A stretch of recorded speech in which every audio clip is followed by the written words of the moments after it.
Thank you, Ellen. Thank all of you for being here tonight and for your commitment to RIRA. I'd love to see a RIRA in the near future where all of the seats are completely filled and where we have the full support of the community because you guys do amazing work.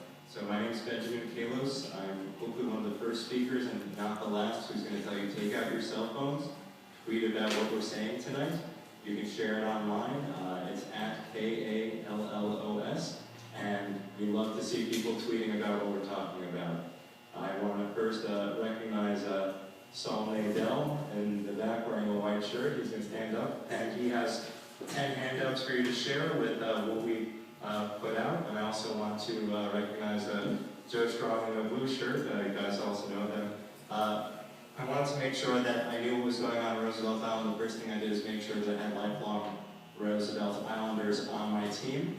And the great news about it is your elected officials saw that model, and my understanding is Councilmember Jessica Lappin, who I hope to succeed, has already hired a Roosevelt Islander, and I hope that that is a tradition that will continue.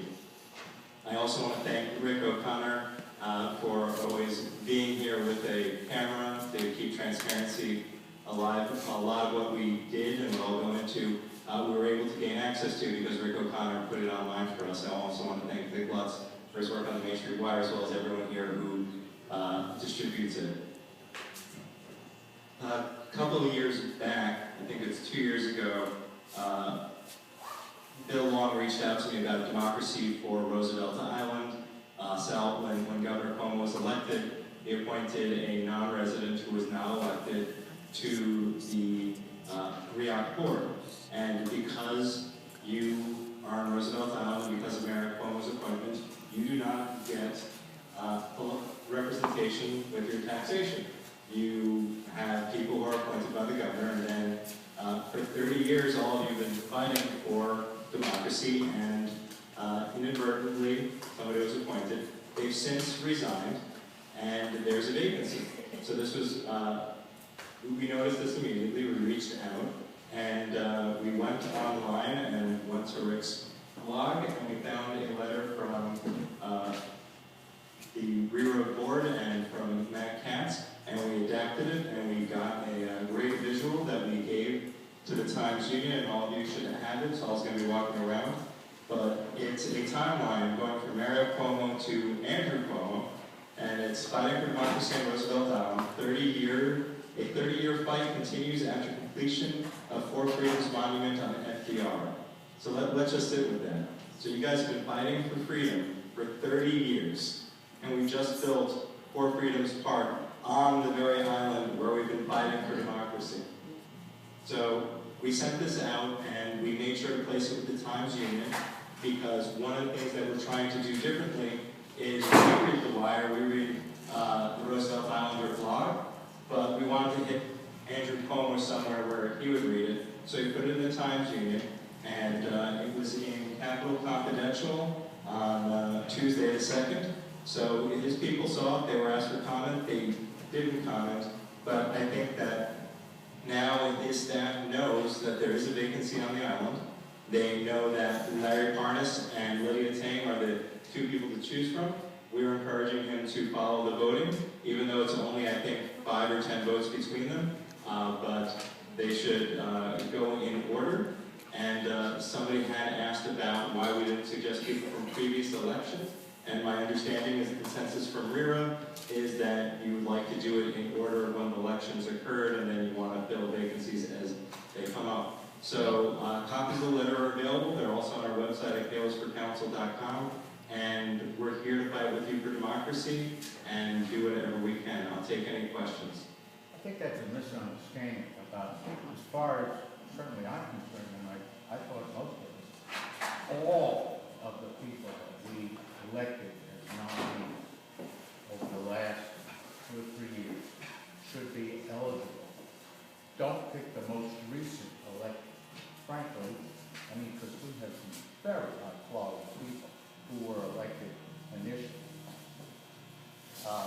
We shouldn't restrict it to just the last election. Thank you, we have a Aaron. long list. 6, 7, I don't know. So, on here to serve, and I'm happy to follow whatever guidance I get from RIRA and your leadership. My feeling seemed to be that your preference was to, as vacancies came up, hold new elections. I'm happy to do whatever you guys suggest, and Saul and Joe are my folks here, so they will be listening too. Frank and then Helen. Certainly, I don't get shot in the head with seltzer. I don't want to take up too much time, but just there were some incorrect information in that description.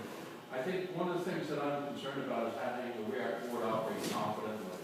And while I've been one of the advocates for many years, and also one of the people who was elected through that process, I see us now where we've had, in the past couple of years, effectively a full complement of residents and doing stuff spectacularly incompetently, okay? And I do mean that sincerely, okay? And I have all the facts to back that up.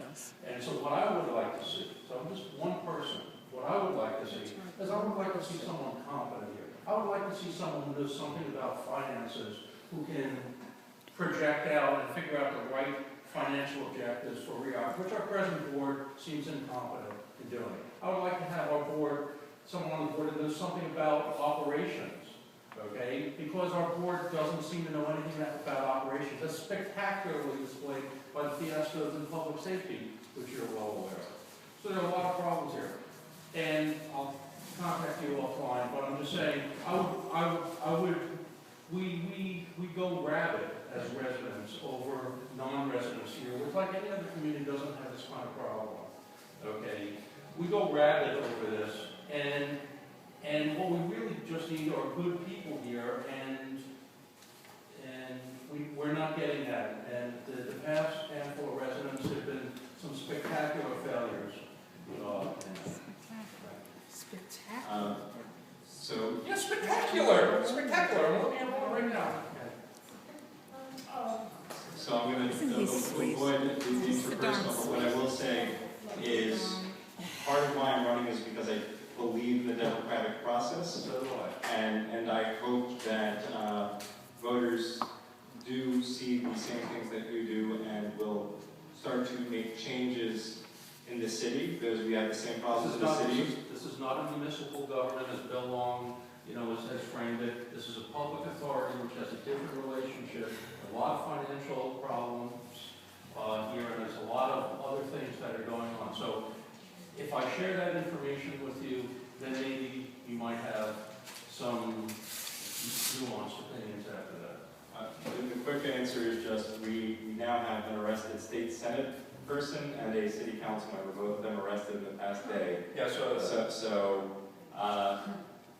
barring arrests on the RIOC board, which may come. so the point is that the problems are state and city, and we hopefully will empower voters to make strong decisions. Yeah, no, I just wanted to say that the whole issue of governance on Roosevelt Island is very irksome, very problematic for many years. In many other localities, you collect a certain number of signatures, you get put onto the ballot, people have the right to vote for you, and then you're elected. The vetting occurs during the election, where there's a press will focus on the candidate and try to cover whatever they've been in the past. There may be debates where the public will observe, oh, this guy is a dummy, this one's smart, blah, blah, blah, and make a judgment that way. That's the process that people finding out about that candidate. So then when they're elected, there's no way you can reverse that decision. In the end, that's the freedom of our vote here in this country. And yet, what they do here instead is they can invalidate the vote because of the governor's vetting process. And I think that's terribly unfair. It means, and it has happened, that people have gotten the votes, but they haven't been appointed. And so if anything has to be changed, it's that particular aspect of board members being appointed. I would like to just share that there's 3 elements to our letter. The first is for Governor Cuomo to honor the agreement that we had with Spitzer and with Patterson. And with that, I think we're still stuck with the vetting process. But then after that, there's the legislative answer, which is passing a a change in the law. And so what we actually asked is, Governor Cuomo can introduce legislation himself to make that change. So we're actually asking the governor to step up, not only to do that, because once he does it, he can actually force a vote on it. So he can take it, he can introduce it, he can put it on the floor, and he can say, I'm going to be a hero for democracy.